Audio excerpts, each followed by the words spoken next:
Bien, pues esta es la situación que escala, por supuesto, la tensión, no solamente en la zona de Medio Oriente, sino la tensión capta la atención de todo el mundo. Fausto Pretelín, bienvenido, ¿cómo estás? ¿Qué tal, Pepe? Buenas tardes. ¿Qué implica esta escalada que estamos viviendo en este momento a partir de ayer, cuando inician los ataques con el lanzamiento de más de 100 misiles en contra de Israel, contra puntos incluso civiles, que fueron bloqueados, fueron, digamos... derribados y impedidos por el escudo de acero. Así es.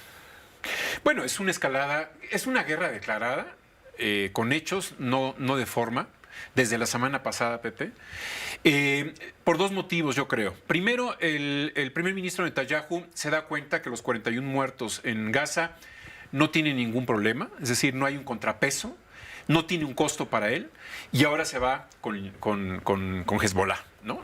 Y eso, bueno, le da un matiz importante en el sentido de que quiere demostrar fuerza, ¿no? Un segundo elemento es la invisibilidad del presidente Biden en este contexto, en este conflicto. Biden lleva 10 meses diciendo que esto tiene que parar, que se tiene que hacer con diplomacia. Y no, en realidad no ha habido ningún cese el fuego, salvo en una ocasión cuando entró los comestibles, agua para ayudar a los en la franja de Gaza. En la franja de Gaza, ¿no? Ahora, esto de alguna forma escala en el sentido de que está aprovechando Netanyahu, que posiblemente esta declaración de guerra que le hace a Irán, pero en Líbano, ¿no? Líbano que de alguna manera...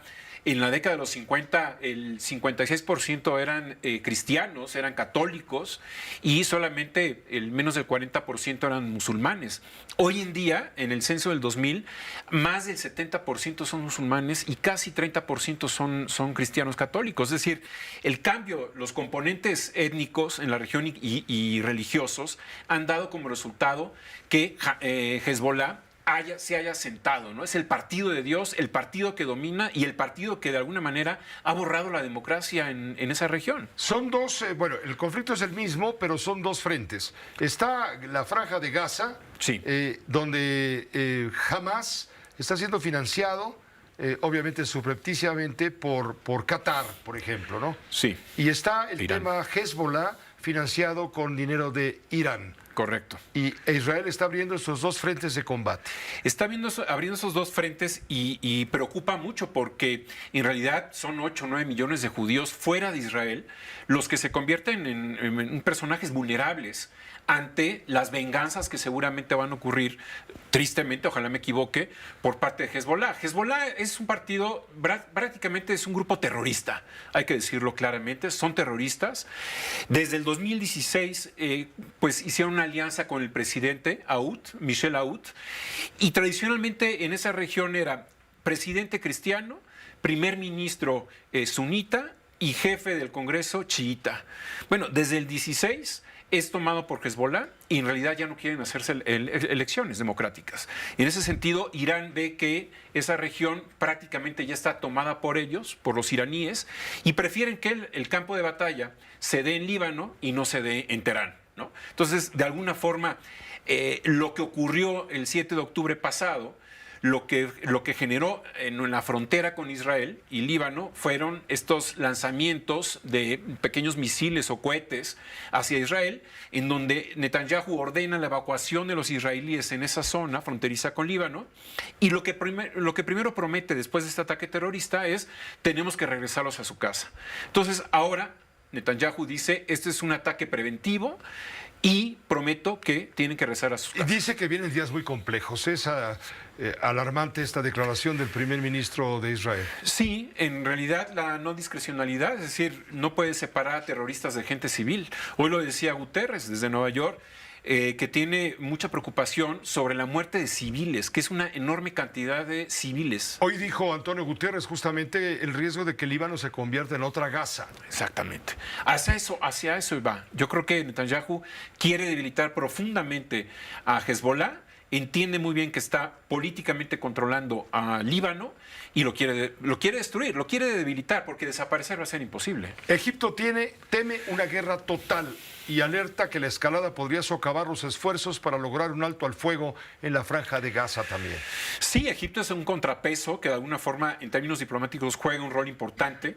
¿Es fronterizo con Gaza? Es fronterizo con Gaza, con Israel, y de alguna manera le ha ayudado mucho a Estados Unidos, a cambio de dinero obviamente, para ir equilibrando la zona, no abiertamente a favor de Israel, pero sí haciendo contrapeso, sobre todo con los chiitas, ¿no? El alto representante de la Unión Europea, Josep Borrell, también dice que un alto al fuego es urgente a través de la línea azul como Gaza, pues crece la preocupación por la escalada en Oriente Medio y el número 2 de Hezbollah, Naim Qassem, anuncia una nueva fase en la batalla contra Israel, la del ajuste de cuentas pendientes. Dice, estamos preparados para todos los escenarios militares frente a Israel. Sí, esa es una reacción, creo que Hezbollah no estaba preparado. La guerra también se da en los medios. Sí, también, por supuesto. Ocurre mucho, ¿no? Creo que Hezbollah no quería una guerra, pero ahora de alguna manera lo han llevado de alguna forma a defenderse. Y creo que la retórica entre los líderes de estos terroristas prácticamente les empuja a decir, esto no se va a quedar así, tiene que venir una venganza, ¿no? ¿Qué se espera de Estados Unidos? Mira, Biden está desaparecido. El presidente Biden en este tema, sí, ya lo dijiste, sí, creo que ha sido muy débil. Obviamente trabaja a favor de Israel, no con claridad como los republicanos, no tanto como lo hizo Donald Trump. Netanyahu está esperando una victoria de Trump, hay que decirlo. Se siente mucho más cómodo con Trump, tiene más libertad en el espacio de Estados Unidos, pero lo que está haciendo Israel con el tema de Naciones Unidas nos implica a todo el mundo. Porque para México, que es una potencia media, tener mecanismos multilaterales es importante para reducir las asimetrías entre un país, potencia media México, versus China, Estados Unidos o las grandes potencias, ¿no? Y esto es lo que está cometiendo. Esta semana se reúne la Asamblea General de la Organización de las Naciones Unidas. Acá hay un punto de inflexión muy importante. Sí, es la semana más importante, la última de septiembre prácticamente cada año. Empieza, yo creo que empezó no formalmente, mañana martes, pero ayer domingo se firmó este acuerdo por el futuro, o pacto por el futuro, que poco se habló de ese pacto, pero creo que si no nos enteramos y si no apoyamos ese pacto que firmó México, para bien, creo que los problemas de cambio climático, las guerras, el agua, lo que viene en el corto plazo nos va a rebasar. Y yo creo que los aspectos multilaterales, los organismos, en este caso la ONU, hay que hacerle mucho caso. Es lamentable que no vaya el presidente López Obrador otra vez, ¿no?, a las Naciones Unidas. Creo que es importante estar ahí, estar viendo cómo va el tema de Ucrania con Rusia. Teherán está moviéndose diplomáticamente, el nuevo presidente de Irán, paradójicamente está buscando a Estados Unidos para regresar al acuerdo nuclear. Algo que en este momento sorprende cuando está en una guerra prácticamente clara entre Israel y Hezbollah, pero esos elementos son son los finos, y eso es algo muy importante que habría que tomar en cuenta. Voy a poner esta grabación, esta información grabada de precisamente cómo se está preparando esta semana crucial para cómo vamos en la historia del mundo contemporáneo en Naciones Unidas. La Asamblea General de las Naciones Unidas, que comienza hoy su semana más importante en Nueva York, se da este año en un sombrío contexto global en el que el secretario general, Antonio Guterres, resumió así.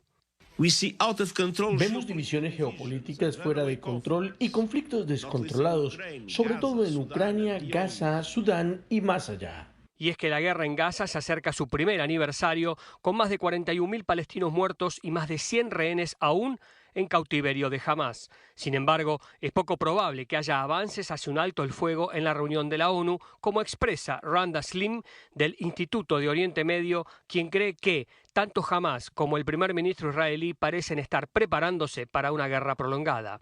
Es posible que tanto el primer ministro israelí Benjamín Netanyahu como el presidente palestino Mahmoud Abbas centrarán sus discursos el jueves en la guerra en Gaza. También se espera la presencia del presidente ucraniano Volodymyr Zelensky, que tras más de 2 años desde que Rusia invadiera Ucrania, la paz sigue siendo esquiva. Según Richard Gowan de la International Crisis Group, el futuro de la guerra se decidirá en el campo de batalla y no en la ONU. El presidente Joe Biden hará su última aparición en la Asamblea General y el mandatario ruso Vladimir Putin no irá, pero sí estará su ministro de Relaciones Exteriores Sergei Lavrov.